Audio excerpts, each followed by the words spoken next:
Merci beaucoup. Il me plaît de rappeler qu'aujourd'hui, la Sodagri intervient au niveau de 5 régions. La Casamance naturelle et le Sénégal oriental, c'est-à-dire Ziguinchor, Kolda, Sédhiou, Tambacounda et Kédougou.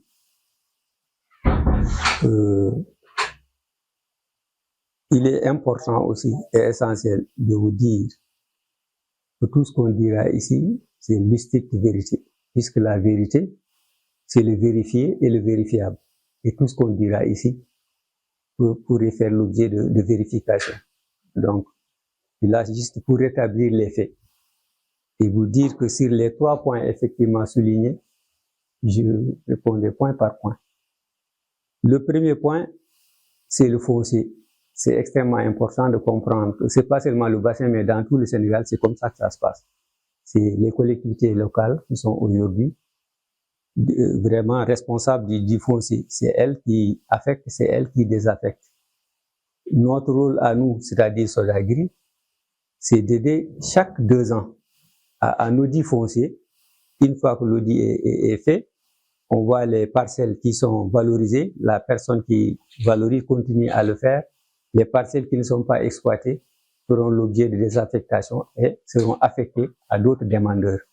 Voilà les faits concernant le foncier. En ce qui concerne le matériel agricole, c'est important aussi de le préciser. Le matériel agricole, ici, si on dit matériel agricole, on peut parler de 3 types. Le premier type, c'est le matériel strictement privé. C'est-à-dire que la personne achète pour elle-même la machine pour en tout cas aller travailler dans le bassin et ailleurs. L'autre type de machine, ce sont des machines qui sont subventionnées à 60% par l'État. Donc ça, il y en a ici au niveau du bassin. Et quelques machines que la Sodagri gère en attendant de les rétrocéder aux acteurs, aux ayants droit, c'est-à-dire que les vallées et les unions. Pour l'instant, on a quelques machines que nous avons. Concernant les machines moissonneuses batteuses, il y en a 3 que nous avons ici, 2 de grands modèles et un petit modèle. Donc ces machines-là sont là en attendant d'être transférées. On va montrer tout à l'heure le document de transfert du matériel agricole aux usagers, aux unions. Au niveau type, il y a un protocole qui est là, qui fera l'objet de validation dans les jours et semaines qui viennent au niveau d'ici. Maintenant, comment ça se passe concernant les prix? Nous ne fixons pas les prix. Je vous ai dit qu'il y a les privés. Je vous ai dit qu'il y a le matériel qu'on a. Nous, le matériel que nous gérons au niveau de la Sodagri, concernant les tracteurs, c'est-à-dire le travail du sol, on le fait presque à subvention, on le fait à 20 000 francs l'hectare. Vous connaissez le prix actuel du carburant. Le carburant a augmenté 3 fois, mais le prix est resté au même, c'est 20 000 francs hectare. Ça, on n'intervient pas au niveau du bassin, de la vallée ou de l'irrigué. C'est pour éviter une concurrence avec ceux qui sont, en tout cas, les privés. Donc, nous, on intervient uniquement au niveau des vallées et bas-fonds. Donc là, c'est strictement 20 000 francs par hectare. Donc, c'est une subvention que nous faisons. Comparé, vous pouvez faire en tout. Vous allez vous rendre compte que c'est effectivement que c'est une subvention. Concernant les moissonneuses batteuses, c'est strictement au niveau du bassin de l'Anambé. Là aussi, nous ne fixons pas les prix, c'est les prix concertés. Au niveau de la vallée du fleuve, c'est 150 000 francs hectare. C'est ça que ça coûte. Ici, il y a des années, ça coûtait autour de 50 000. Maintenant, 50 000, si vous voyez toutes les machines, n'ont pas une durée de vie de 2-3 ans. Parce que les gens n'arrivent pas à amortir les machines, n'arrivent pas à payer correctement au niveau des banques. Ils se sont dit que ça ne peut pas continuer, il faut aller vers des prix, la vérité des prix. Donc, pour la dernière année dont ils font allusion, le PV existe, la réunion a été tenue ici au CEFABA, ça a fait l'objet du débat et on est parvenu à un prix consensuel de 80 000 francs hectare. Il parle de 100 000, mais ce qui est regardez le PV, vous allez trouver là-bas, il y a hectare, il y a parcelle. Donc, si on dit parcelle, souvent les parcelles, c'est autour de 1 hectare 35, donc ça ne sera pas le même prix. Mais si on dit hectare, maintenant les gens parlent entre 80 et 70 000 francs hectare. Donc, ça sont les propriétaires des machines qui disent qu'ils ne peuvent pas faire moins que ça. Ils doivent amortir leurs machines, ils doivent payer leurs dettes. Voilà la vérité, voilà la situation. Allez voir les Karamba, posez les questions, ils vont vous dire la vérité. C'est eux qui ont imposé, disent qu'ils ne peuvent pas faire. D'ailleurs, il y en a qui ont leurs machines au niveau de la vallée du fleuve, ils ne les ramènent pas ici parce qu'ils disent que ils ne peuvent pas les valoriser ici, ils les ont laissés là-bas.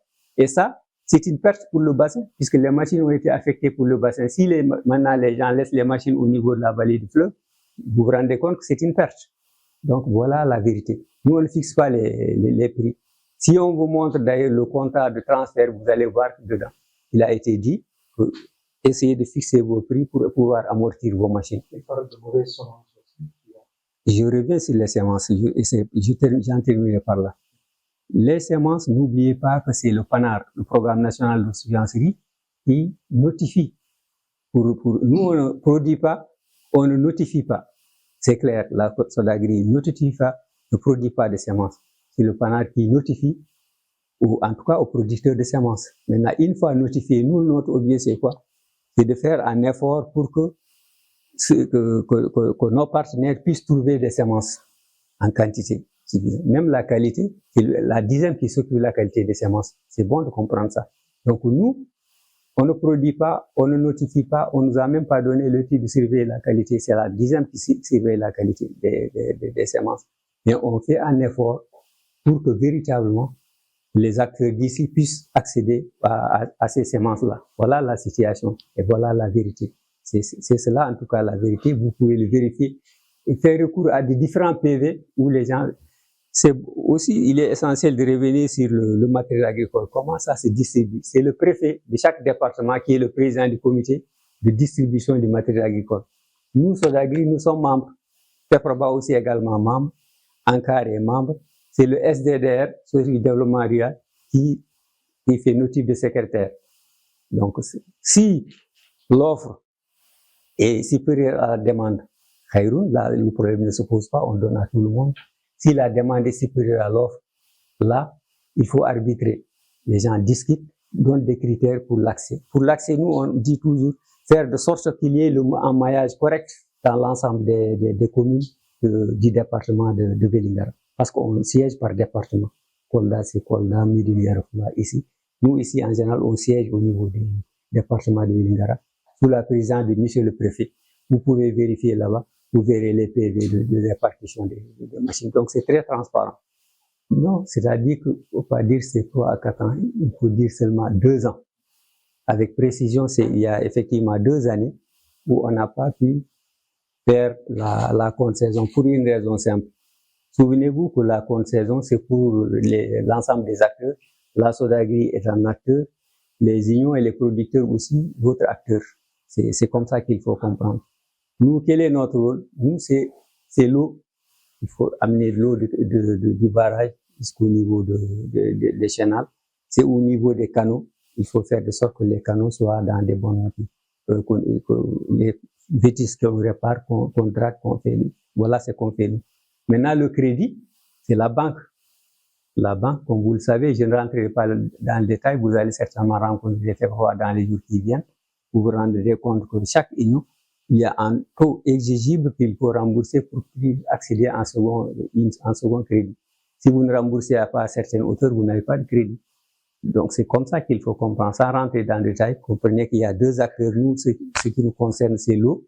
L'eau est disponible. L'eau est disponible. Donc, c'est clair, l'eau est disponible. Maintenant, les autres ingredients là, le crédit, les semences, le travail du sol, le labour, les récoltes, ça, c'est à notre niveau. C'est avec la banque et les acteurs en question. Voilà la situation en tout cas. Il y a seulement, déjà pour se dire, il y a 3 ans de cela, nous avons amené les machines au niveau même de la Mauritanie avec des Chinois. La SODAGRI avait pris plus de 50% de subventions pour récolter.